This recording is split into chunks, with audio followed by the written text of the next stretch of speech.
Waffle, waffle, waffle.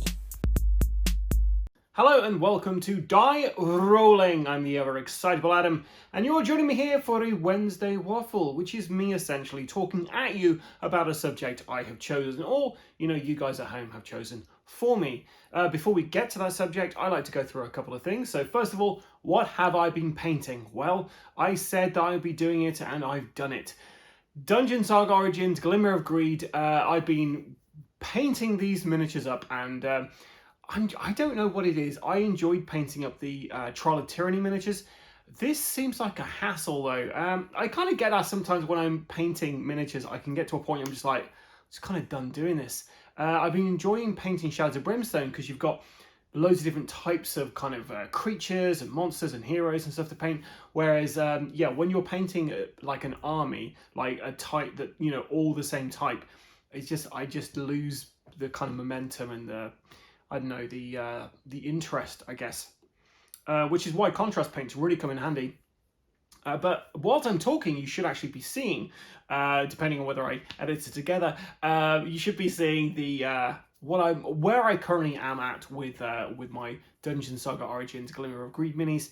I've been editing the Trial of Tyranny campaign. I'm currently on the very last solo mission. I'm currently editing that together.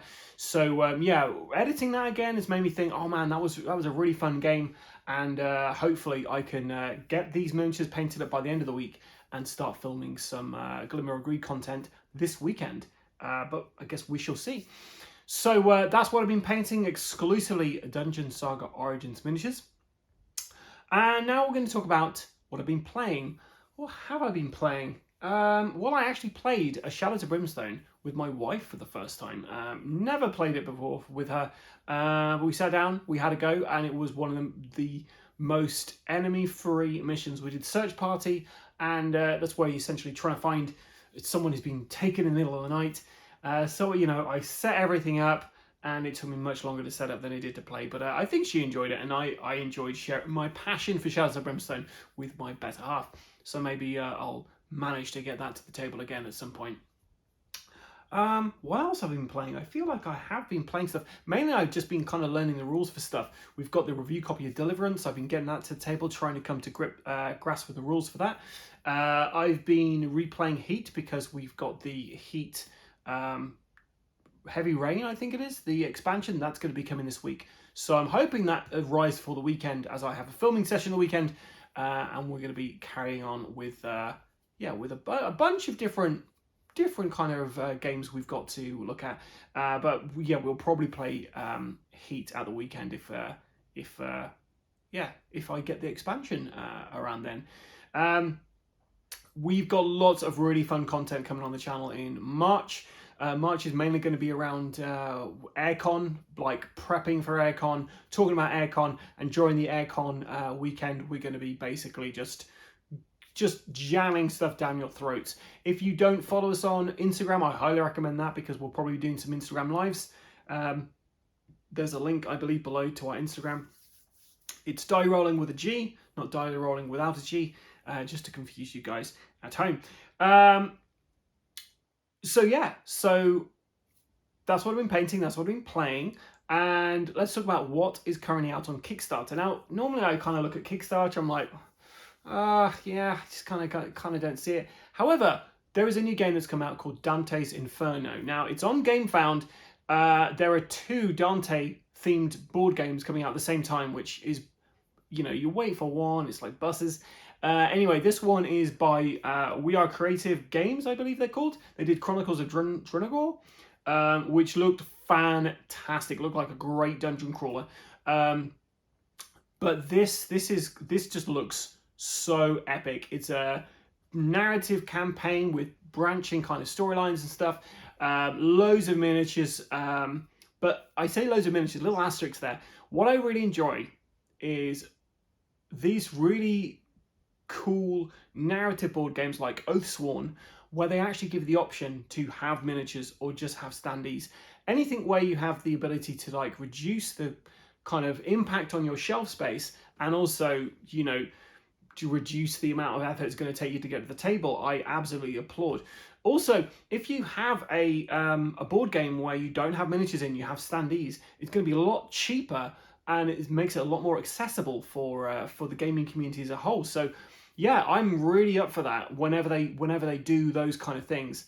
And yeah, this Dante's Inferno game looks great.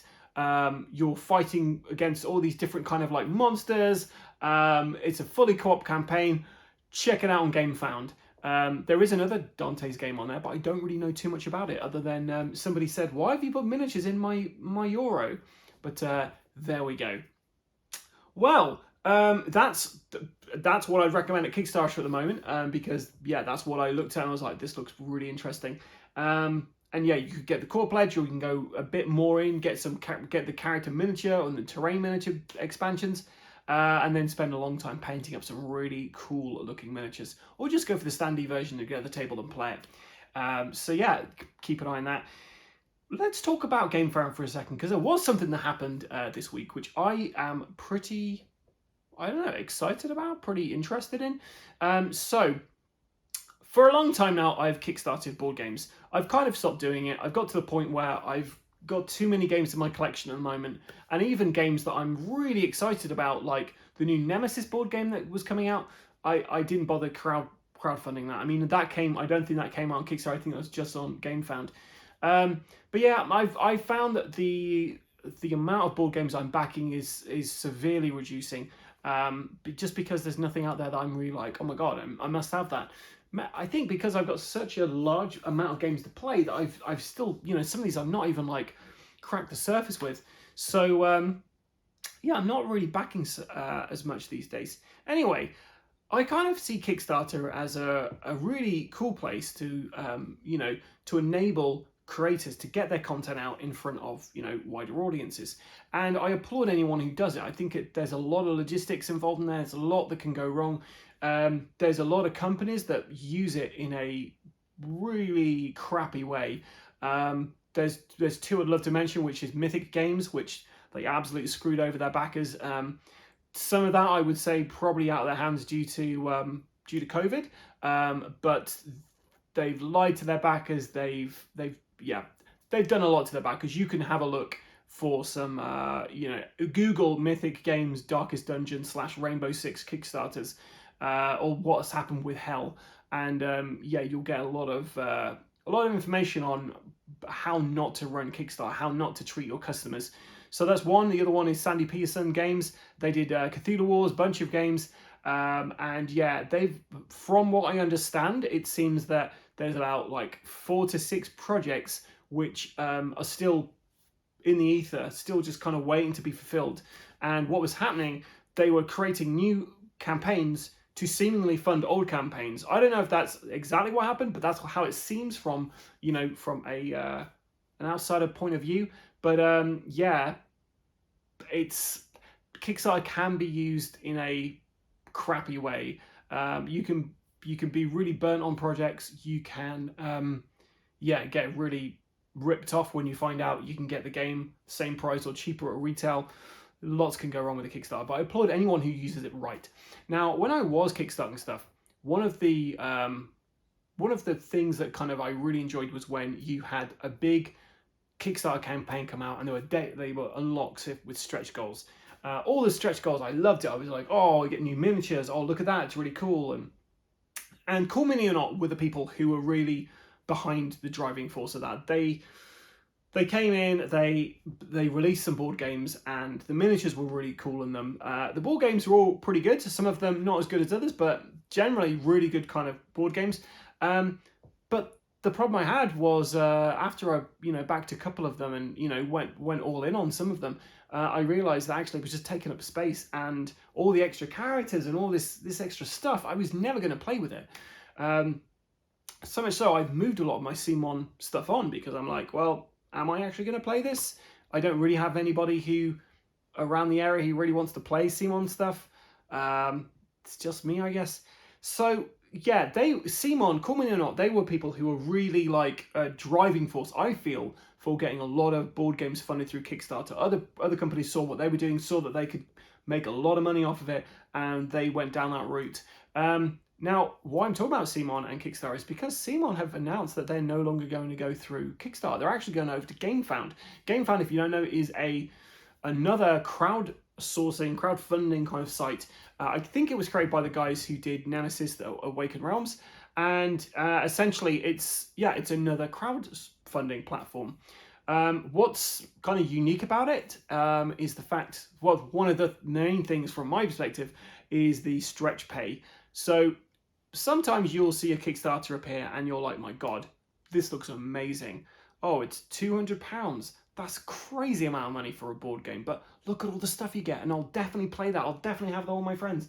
And you know, will you really? I don't know. However, you know, £200 in one go, you know, in this day and age doesn't always ring true with people. Some people can afford it. Other people, you know, they might actually scrimp and save to get that money. Other people can't really afford it, but they back it anyway. Stretch pay is basically a way to stretch out those payments. Kickstarter has no ability to do that at the moment. It's currently, you know, as soon as it funds, they take your money, or they take your money a bit further down the line once the pledge manager's open. But yeah, with GameFound, you have this stretch pay option where basically, you know, that £200 game you like, that you really like to play, but you can't play because you can't afford it, you can now actually stretch out the payments over a year.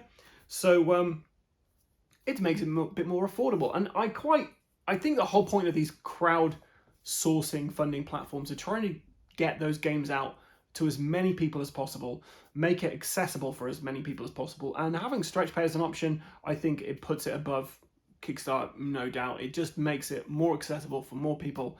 So yeah, I think CMON going over to there is a pretty big deal. So yeah, I'll be interested to see what happens with Kickstarter now. A big kind of like group like CMON are no longer in there. And call me or not, they've kind of like saved a couple of mythic games,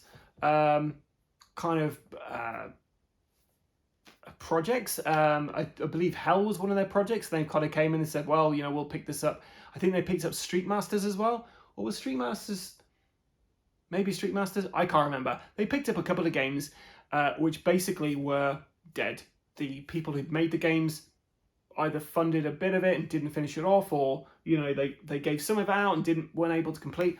But yeah, CMON have come in and said, right, look, we're not going to give you exactly what you paid for, but we're going to give you something. And I think that's better than nothing. If I backed one of these games and spent, you know, £300 odd, I'd be pretty angry if I wasn't getting all those £300 worth of stuff that I'd spent on. But much better getting like a £90 core box for something that is in a similar kind of setting than, you know, losing all that money completely.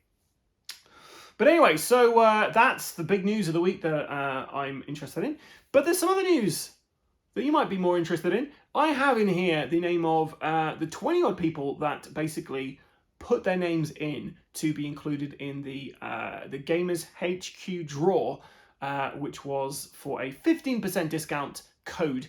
Now, I wasn't quite sure how I'm going to get these to you, so I think the best thing to do is I'm going to basically kind of pull out 3 names from this little kind of pot here, and I'm going to tell you to email this email account, dierollin@gmail.com. If you can do that, then once I've got your name to you, then I'll just forward you on that 15% discount code. So yeah, I think that's how we're going to do it. So I'm just going to kind of move these around, and let's see who is our first 15% voucher winner. It is Nick Graney 2119. Now, I kind of feel like that could seem like I have actually rigged that, because Nick is a good friend.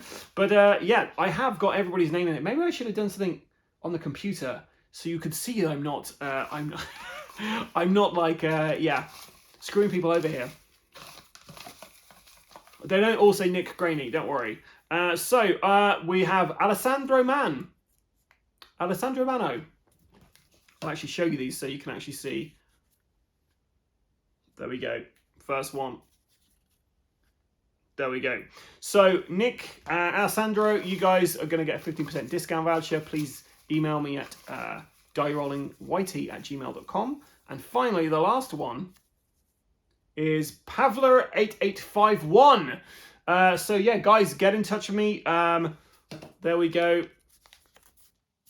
And just so you can see, you know, we had like a lot of other people's names in here.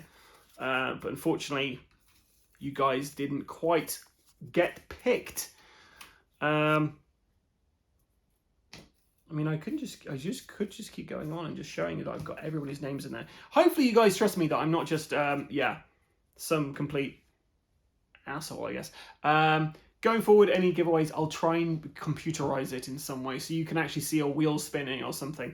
This is the first giveaway I've already done, so yeah, apologies for that. And it's only a 15% discount, so hopefully no one's really annoyed about that. But dierollin@gmail.com for Alessandro, Pavla, and Nick Graney. If you could email me, I will get those codes to you lickety-split. So we're now going on to the main point of this this Waffle Wednesday, which is 10 horror games that I think you should play.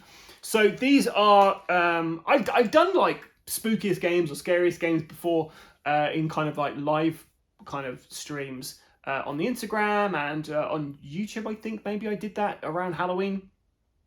But I want to put out my top 10 that I played so far that I would recommend people give a go.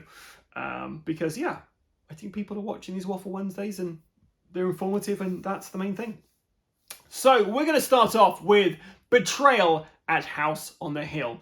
This is a game which is very hard to remember the name of the title, because sometimes you want to say Betrayal at House on the Haunted Hill, or there's loads of different alternations, but Betrayal at House on the Hill. This is a fantastic semi-cooperative game where you are playing kind of investigators going to a spooky old mansion that is on a hill that may or may not be haunted. And you are basically moving around rooms, exploring, finding items which are going to help you in the oncoming battle, because there are evil forces at work in this place. And one of you is directly linked to it. So you're going around these rooms, and every now and again you'll find a little crow icon on them. The crow means you found an omen. What you do then is you roll the six dice that are in the game, and they don't go 1 through to 6. They're like about 3 blanks, a 1 and a 2, I believe, or something like that. You roll all of those, and if you roll under the amount of omens that have been revealed, then yeah, the haunt begins. And when the haunt happens, one of the people at the table who has been, they came to the house with you and maybe you've got a history with them, they turn out to be actually involved in some way. So much so they are actively trying to probably kill you guys. One scenario I've done several times is where you go in there, you turn into mice, and one of you is a cat. There's other ones where, somebody's growing a large plant that's slowly taken over the house and you want to feed the other people to it. What I'm trying to say here, guys, is that when that haunt happens, depending on who found it, which room you're in, which item it was, maybe not who found it, but which item or which room, basically, you go to this book of, I think, 50 odd haunts. There's 50 different scenarios in there, and there's 2 books. There's one book for the haunter, and there is the other book for the hauntees, the survivors and the traitor, as it were. So the traitor basically finds their kind of their page in the book, and it tells them what's happening. It tells them what scenario is and how they win. Same thing for the survivors, the kind of heroes. They know what's happened, or they know some of what's happened, and they also know what they're supposed to do to win. Now, the rules for the rest of it are then kind of, the game is kind of ran by the traitor at the point. The traitor knows pretty much all the rules, what they need to do, what specific scenario, specific things they have to do. The heroes do maybe have a few things which aren't quite as clear to the traitor as why they're doing things. But yeah, it's just a really fun game. There's so many different scenarios. You can play with young children, you can play with your peers or older people. It's just a fantastic, spooky game. Is it scary? Not especially. But is it spooky? Is it horror-filled? Yes, it is a really good horror game. And if you like Betrayal at House on the Hill and you haven't tried out the Betrayal Legacy game, and if you've never tried a Legacy game, I would always recommend Betrayal Legacy. It is the best Legacy game I have played. It's fantastic fun, really thematic, really, really exciting playing it, and highly recommend Betrayal Legacy. If you want to have a game of Betrayal at House on the Hill, which you will be talking about for years to come, that is the one for you, Betrayal Legacy. But otherwise, Betrayal at House on the Hill, there's a couple of different variations of it, like different editions you can get. I've got the second edition. I had the first, which was pretty good, had lots of different counters and stuff. Now the counters have kind of been replaced with generic things. And I don't know about third edition. I've not played it. But highly recommend Betrayal at House on the Hill. There's also a Scooby-Doo version out there now, I believe, as well as a Baldur's Gate version. But I'm specifically talking about Betrayal at House on the Hill, the original game. So let's carry on with the spooky kind of theme. So this isn't anything that's specifically scary, but Horrified is a fantastic horror game using the universal monsters like the Wolfman, Creature from the Black Lagoon, Dracula, the Bride of Frankenstein, Frankenstein's monster, and the Invisible Man. I think that's all the guys. Yeah. In this game, it's a cooperative game. You're basically trying to stop the different monsters from achieving their objectives and stopping the town from becoming horrified. It looks fantastic on the table. The artwork is superb. It's so like immersive, fun, just easy to pick up, easy to teach. And there's a lot of, there is difficult though. It's a co-op game that can be quite difficult. You can vary the length of the game by having more monsters or less monsters, varying the difficulty that way. The investigators have their own abilities and stuff. It's just a very immersive, fun game that you can play with children, you can play with adults, you can play with other people. And it's just great. Horrified won't set you back £1 million either. There's a couple of different versions of it now as well, but once again, specifically talking about the original Horrified, the Universal Monsters one, the artwork is just superb, and I love the different monsters have different ways you defeat them. So, for instance, with Frankenstein's monster and the Bride of Frankenstein, you are essentially trying to give them back their humanity. They keep trying to meet up with each other, but you've got to try to get them back to their full. Remember what humanity is all about. So when they do meet up, they can just fall in love and go off together, which is fantastic. You're going to be doing this, by the way, by picking up all these different items which appear around the board. They're yellow, red, and blue kind of coloured, and they all have a number on them. Each kind of objective to, give the humanity back to the monsters, for instance, will have specific colour and specific number of those things you have to do at a particular place to restore that humanity or complete that objective. And all of the different monsters have very different kind of objectives you're trying to fulfill. So Dracula, for instance, you have to smash all 4 of his coffins, which are in the 4 corners of the board, before you then stake him. The Creature in the Black Lagoon, you're trying to find his lair, and then I can't remember what you're doing after that, but you're trying to find his lair, and then something else. With the Invisible Man, you're trying to basically stop him stealing stuff. What do you do with it? I'm forgetting what you do with these. The Wolfman, I do remember that. You're trying to find a cure for the Wolfman, which is, it's pretty good. Maybe you're trying to find a cure for the Invisible Man. Anyway, I need to play that game again. I've forgotten how to play it or what the things were. However, the mummy in it, which is the one I didn't mention, the mummy's pretty great. You've got a little puzzle. You have to use these, get these runes in a particular order. It's such a great game. I took it at Aircon last year and we had a blast with it. So, highly recommend checking out Horrified. We do have a video of it on the channel for you to check out if you'd like to see it. So we're on to, let's talk about something that is scary. Space. Space is scary. The creatures that live in space and our imagination, maybe even scarier. And that's why I'd recommend, if you're looking for a horror game, you check out Nemesis. Nemesis is a sci-fi horror. It is essentially the movie Alien, although people will tell me off for saying Alien because people are like, it's not Alien, Adam, it's Aliens because there's more than one. However, I feel it's more like Alien. You're essentially these guys who are like part of a spaceship. You wake up and somebody's dead. All the alarms are going off. There are aliens everywhere. It's a semi-cooperative game. You have 2 objectives at the very beginning of the game. One of them is a personal objective and one of them is a corporate objective. And when the first alien is discovered, you will reveal, you choose one of these 2 objectives you never reveal it until the end, which one you're going to pursue. Now, you'll be working with each other to basically try to fix the engines of the ship, try to ensure we're going to the right destination by going to the cockpit and maybe changing where you're going. and also you're trying to make sure there's not too much fire or mechanical failures that happen. It's great. It's fantastic. It is. It's tense. You can get infected by aliens. You can never trust people at the table because somebody's personal objective could be, oh, you need to make sure that player one survives. Or it could be, you need to make sure that player one dies. You can't actively attack each other in the game, but you can really screw each other over by, you know, forcing aliens into their area or just generally, you know, bluffing that you can't help them when you can. You can also bluff about the states of the engine. There's 3 engines on board and 2 of them have to be it's fixed before you can actually blast off. Otherwise, when you go in hyperspace, the whole ship blows up. So yeah, it's a really cool game, and it is definitely, if you're looking for a horror themed game, definitely check it out. Is it scary? Not especially. Is it tense? Yeah, it's definitely tense. But yeah, Nemesis, looking for a horror, that's great. And if you like Dead Space, then the computer game, then Nemesis with Carnomorphs pretty much got you, you know, Dead Space. Okay, so from the horrors of space to horrors of humankind, let's talk about Last Friday. Last Friday is a 1v many serial killer Friday the 13th themed board game.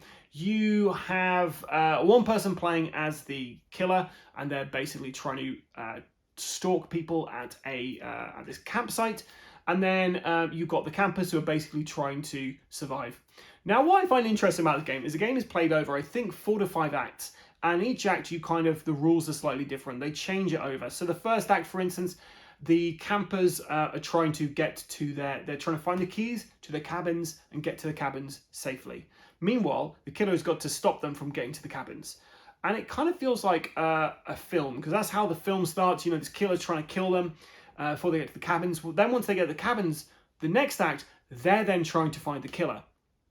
And it's just really interesting because those 1v many games, it's normally, you know, it's one person versus, you know, trying to kill everybody else, or it's everyone trying to find that one person. And I really like on Last Friday, they kind of swap it, they change it around. So, you know, that first act is the killer versus them. Other time around, the killer's being hunted. And I really enjoy that kind of like, that kind of gameplay and that kind of switch. If you're looking for a Friday the 13th board game, that's it. This is the game to play. It does a really good job of it. There's some really lovely artwork in there, some really good nods to the films it's basically trying to emulate. There's no real player elimination in it as well. If your character dies, you bring out another character, and they all have their own little kind of like cards which have special abilities. So all the campers are like different characters, and yeah, it's just really thematic and really fun.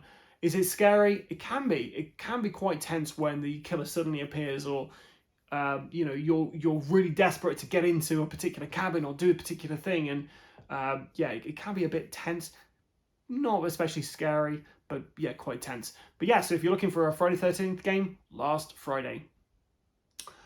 Now we're going on to another 1v many game. It's one we played on the channel recently, and it's one that's really stood in my, just stuck in my memory, and that is The Stifling Dark. What a great game. One person versus many in either a sawmill or an amusement park, using acrylic tokens for flashlights, and it's just great. It's really fun. The game itself it's not going to be for everyone, because some people don't like the numbers on the board. They don't like saying, oh, I'm on 134, oh, I'm on 249.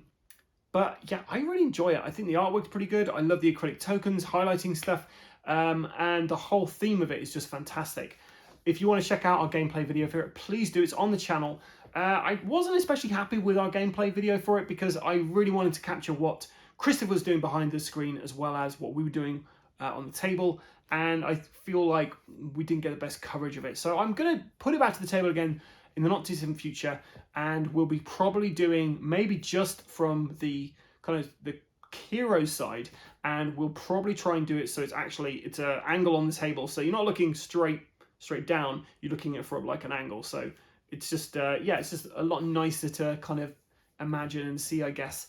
So yeah, Stifling Dark, if you are after a 1v many game that has some fun mechanics to it, feels really thematic, and isn't specifically about Friday the 13th, then yeah, check it out. There's three different adversaries in there. You've got the kind of the classic serial killer, you've got a cult trying to summon a monster, and then this terrible creature which is kind of mowing down people. So yeah, check out the Stifling Dark, and yeah, check out our video and see what you think. Next, we're going to talk about Lobotomy. Lobotomy, maybe you can't see that from where you're sitting, but Lobotomy is a great miniatures horror-themed dungeon crawl. It had a really good premise. The premise being that you are basically patients in a asylum, and there are monsters everywhere. You've kind of woke up, you're told you're going to escape tonight, and because you've seen all these monsters and things like that. However, the kind of premise is you're seeing monsters, but then again, you're in an insane asylum. Maybe those things you're seeing aren't real. It's all in your imagination. The sword you're picking up, maybe that's just a pillowcase or something. So yeah, I thought that was a really cool theme. Didn't quite go into the gameplay. It didn't quite get over all the way into that, into the mechanics and stuff. Maybe they could have done something more with it, or maybe they did in Lobotomy 2, I don't know. But Lobotomy 1, it's one of a kind, horror-themed, miniature-based cooperative game where you have basically got to try and escape this asylum. But before you can, there's scenarios happening. So I think at least 2 stories will happen when you play just a regular game. And they range from kind of like having body snatchers in the hospital, or having like the girl from The Ring in there, or Freddy Krueger. Obviously not Freddy Krueger or the girl from Ring, but similar kind of characters. And you're basically trying to stop them from fulfilling their objectives. All the while, the warden of the asylum is going around. And if he gets to his very last spot before you've managed to defeat the 2 stories you're supposed to kind of like be finishing off, then you have to face him in combat, and it's very tricky to get out of it at that point. It's such a cool game. Really interesting, really lovely minis, lovely board. The whole thing is great.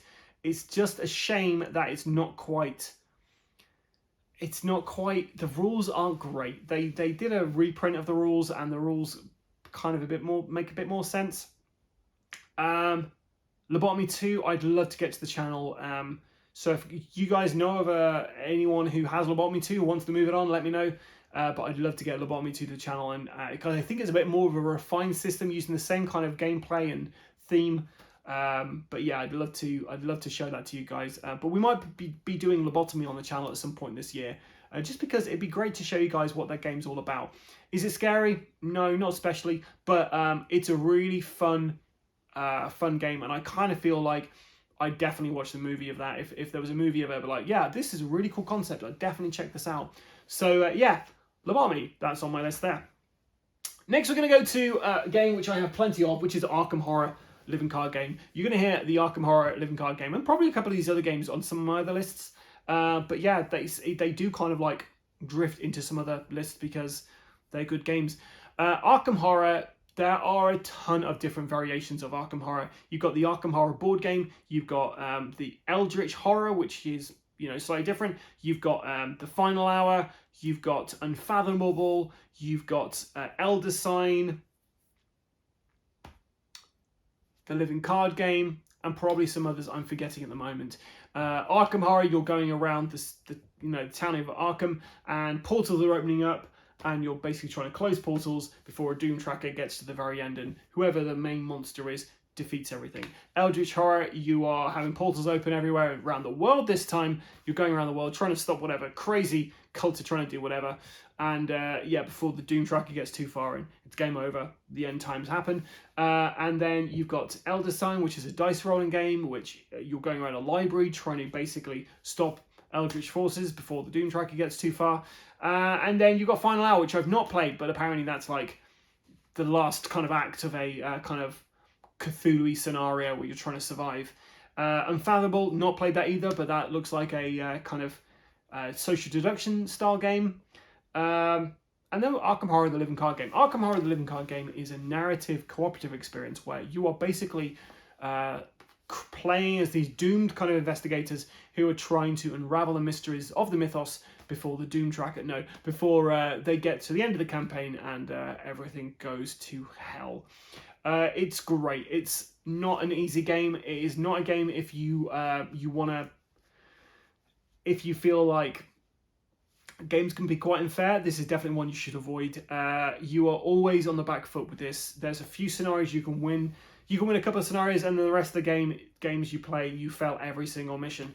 It can be frustrating. Even I get frustrated with it. But if you're looking for a kind of a cosmic horror board game, the Arkham Horror games are the ones for you. And I'd say get yourself the starter, which is all the way at the top there. Get yourself the starter. It has like 3 acts of a campaign, and then pick up the Dunwich Legacy, and really, I'd say pick up the starter set and the Dunwich Legacy. Now, how you pick these things up, there are an investigator box and a campaign box. Pick up both of those for the Dunwich Legacy. I'd highly recommend doing that, checking it out. It's just a really fun game. It's really thematic. It's really immersive, and just some fun things happen. I have such excitement getting to the end of an adventure and then reading what happens next, how we failed, and playing with my brother, will be kind of going through some scenarios and be like, oh, we're going to this person. I'm like, oh, this is going to be bad, and then it is bad, and you just can laugh about it. So Arkham Horror living card game. It's not especially scary, but it is fantastic. Great theme horror game. Okay, so we're now going to talk about... I talked about Horrified earlier. Quite light, kind of cooperative, kind of horror themed game where you're investigating. We're now going to talk about A Touch of Evil.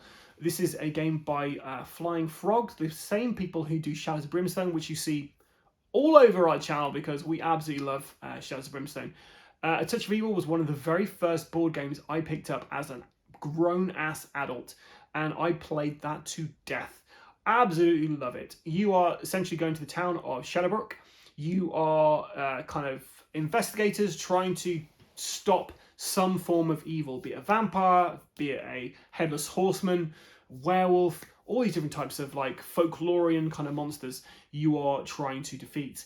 You can play it competitively or cooperatively. I've never played it competitively. I've always done co-op. It's just how I'm built. And what's really cool about the game is the board itself looks like a map, which is so cool. And when they had expansions, the kind of the first map had a little arrow going off to the right. The next expansion that came out was like set in the middle with another arrow going right. And then when you got the final expansion, there was you had basically a kind of like a kind of swampy bit, and then you had like the last one was the coast. It was like all piratey and stuff. And then Alex is always frustrated because one of the roads on the last one is headed upwards, but there doesn't seem to be anywhere it goes. There's no other expansion that we were aware of that actually fills out what that would be.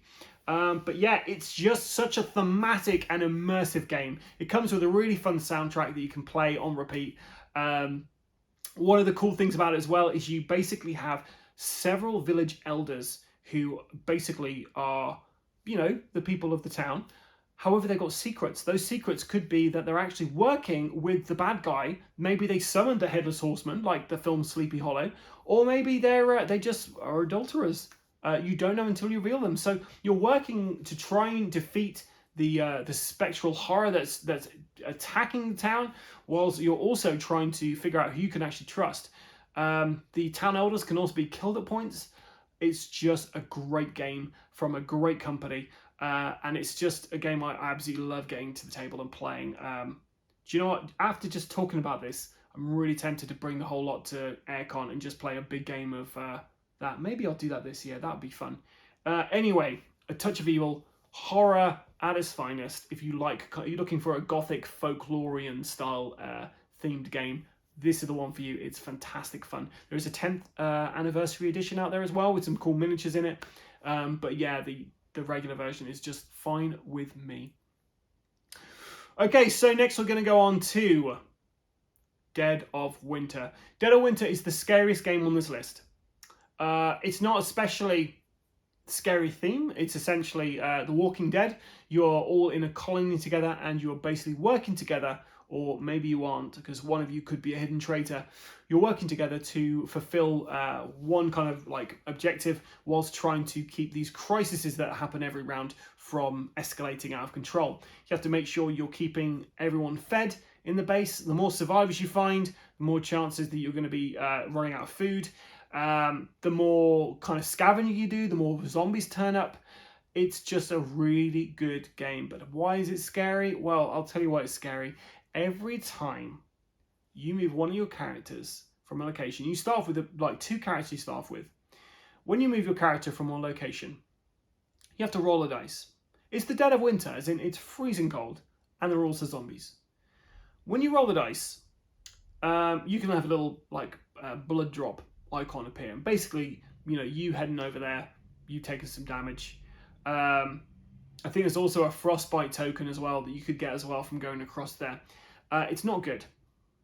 Your heroes don't have many hit points. So, you know, you're rolling the dice, and it's pretty tense rolling the dice.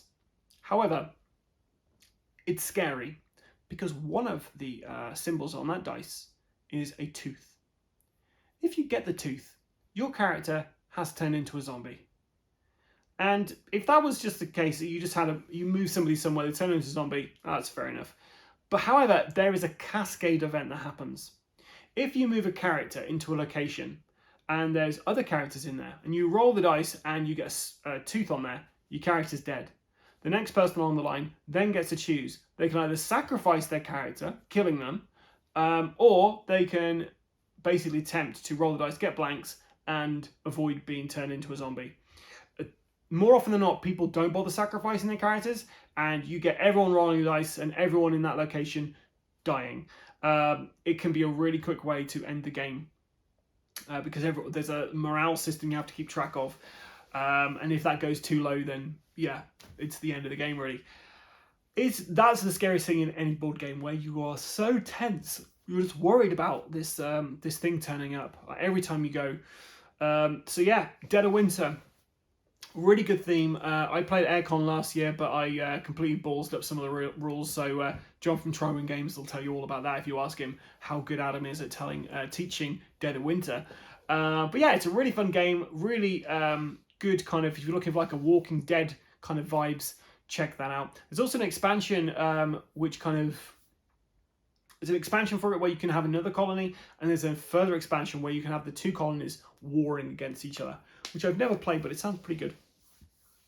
And finally, the last game on my list of horror games,